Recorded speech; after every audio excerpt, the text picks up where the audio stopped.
Hey there, YouTubeistas. This could be a spooky ball episode. Here's the spooky ball, but it's not plugged in, and I don't want to interrupt the proceedings.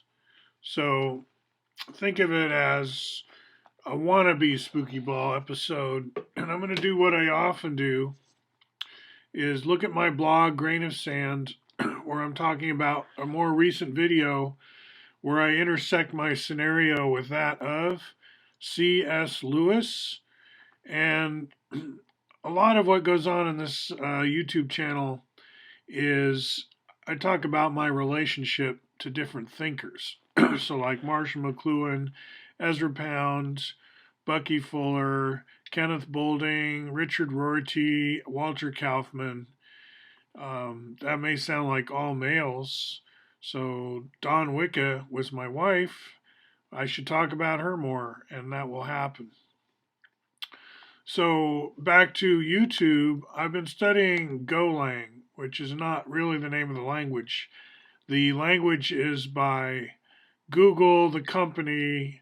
In other words, they wanted a name like Go because it kind of goes with Google, and they were solving problems they have in house, which is that C is too hard and not concurrent enough. And so they wanted to get the best people possible to work on the next C in a lot of ways, you could say. And that's where Go comes in. And they call it Golang because if you search on the word Go, you're never going to find the links you're looking for.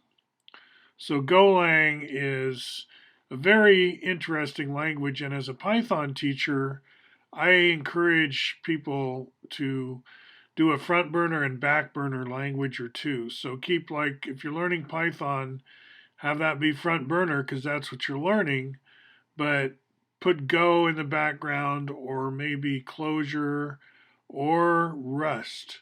These are three that I highly recommend, or of course JavaScript if you're not familiar with it yet. In other words, when you compare and contrast two languages, you're getting more for your time because you're immediately rubbing two namespaces against each other. That's like two sticks to make fire. Compare and contrast. It's like if you read Shakespeare, but also something else, maybe a Marlowe or maybe a Milton. Milton admired Shakespeare. If you're reading something in the foreground, pick a suitable background for comparison and contrasting purposes. These are humanities techniques applied in learning engineering stuff, right? What we learn to do to read philosophy, which can be difficult, like synergetics, transferable skills into our study of things like computer languages and so on.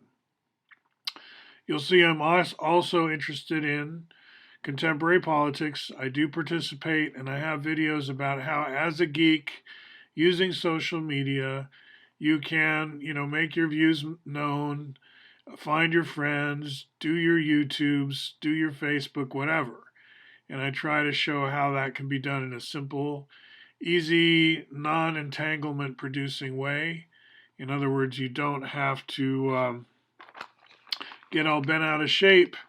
I want to end with the C.S. Lewis meme a little bit more. I was talking about the Ice Queen and Narnia and paralysis.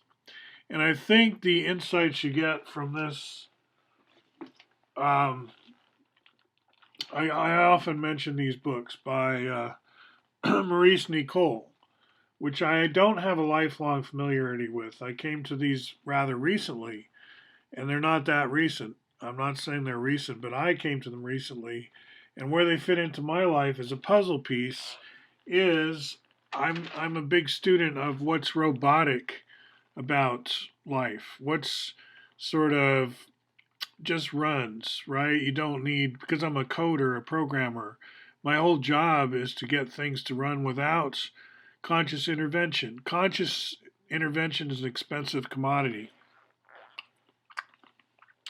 We talk about that a lot. So this thing in Ouspensky about man cannot do, that sounds good. I understand that. I'll talk to you more later.